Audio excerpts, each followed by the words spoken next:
اچھا اب یہ معراج شریف میں امت کو ایک تحفہ ملا ہے، سب کو پتہ ہے وہ نماز کا تحفہ ہے، اس واقعے کو بھی کچھ بیان فرما دیجئے کہ وہ کیسے کتنی نمازیں تھیں، پھر کچھ کم ہوئیں، کچھ اس بارے میں ڈیفینیشن ہو جائے۔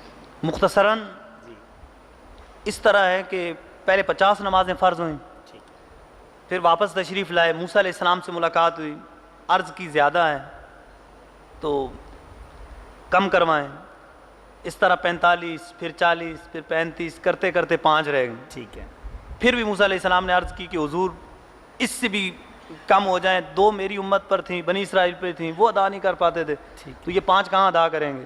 لیکن سرکار دو عالم صلی اللہ علیہ وسلم نے فرمایا کہ اب مجھے شرم آتی ہے، اب میں نہیں جا سکتا۔ اس کے بارے میں جو روایتوں میں آیا کہ پڑھیں گے 5 اور ثواب 50 کا ملے گا۔ سبحان اللہ سبحان اللہ۔ اس کی سرکار دو عالم صلی اللہ علیہ وسلم کو پہلے ہی 5 دے دی جاتی۔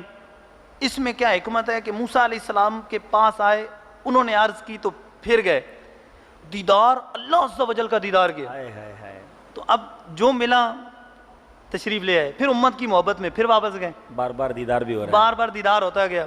اور موسیٰ علیہ السلام یہاں حکمت میں علماء بیان فرماتے ہیں کہ موسیٰ علیہ السلام نے عرض کی تھی ربی ارینی انظر الیک، مالک مجھے اپنا جلوہ دکھا، میں تیرا جلوہ دیکھنا چاہتا ہوں، میں تجھے دیکھنا چاہتا ہوں۔ اس وقت جلوہ نہیں دیکھا گیا، لن ترانی، اس وقت جلوہ نہیں ملا۔ ادھر سرکار دو عالم صلی اللہ علیہ وسلم اللہ عز و جل کا دیدار کر رہے ہیں، اللہ عز و جل کا دیدار ہو رہا ہے، اور موسیٰ علیہ السلام اس دیدار کرنے والی آنکھوں کا دیدار کر رہے ہیں، بار بار دیدار کر رہے ہیں، بار بار دیدار کر رہے ہیں، بار بار دیدار ہو رہا ہے۔ سبحان اللہ سبحان اللہ، محبت کی باتیں ہیں۔ اب آخر میں مدنی چینل کے ناظرین سے کچھ عرض کرنا چاہوں گا۔ معراج مصطفیٰ صلی اللہ علیہ وسلم ایسا موضوع ہے جو کسی ایک سلسلے میں یا چند سلسلوں میں اس کو کمپائل نہیں کیا جا سکتا، پوری بات نہیں کی جا سکتی۔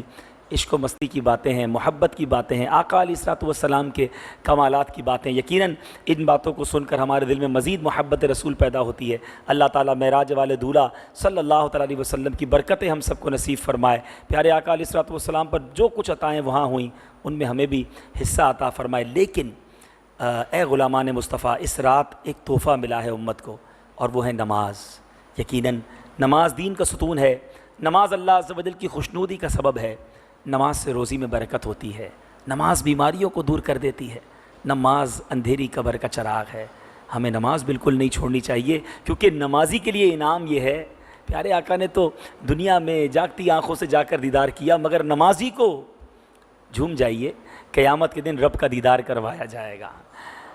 لیکن جو نماز نہیں پڑھتا اس کا نام جہنم کے دروازے پر لکھ دیا جاتا ہے، اس کو قبر اس طرح دبائے گی کہ اس کی پسلیاں ٹوٹ پھوٹ کر ایک دوسرے میں پیوست ہو جائیں گی، اس کی قبر میں آگ بھڑکا دی جائے گی، اور اس سے قیامت کے دن سختی کے ساتھ حساب لیا جائے گا۔ ہم مسلمان ہیں، آقا کے غلام ہیں، نماز نہیں چھوڑنی چاہیے۔ دنیا بھر میں جہاں کہیں ہیں، آج اس سلسلے کی برکت سے نیت کر لیں کہ ہمارے آقا کو معراج کی شب یہ تحفہ ملا ہے، تو ہم انشاءاللہ اس تحفے کی قدر کریں گے اور نمازوں کی پابندی کریں گے۔